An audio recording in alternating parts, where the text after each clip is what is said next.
Dans cette séquence, nous allons regarder comment analyser un spectre que vous avez recouvert sous forme d'une image. Donc l'axe des abscisses est au départ sous la forme de canaux. On peut dire qu'elle correspond en fait à des longueurs d'onde. Donc en indiquant l'échelle, vous pouvez préciser donc l'axe des abscisses soit sous forme de canal, soit longueur d'onde, soit fréquence, soit vitesse.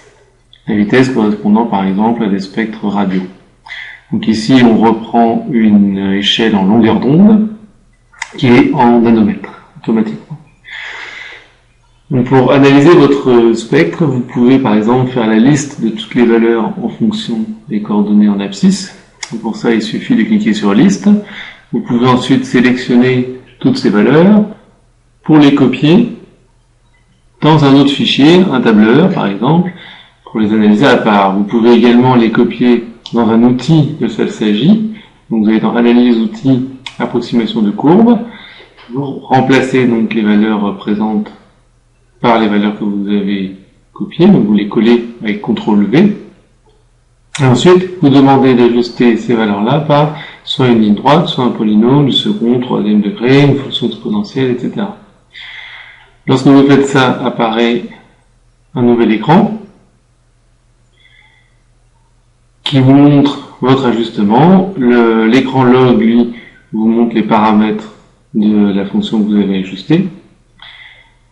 Si vous voulez, vous pouvez fermer toutes ces fenêtres, récupérer la fenêtre principale sur laquelle l'ajustement ici en ligne droite est indiqué.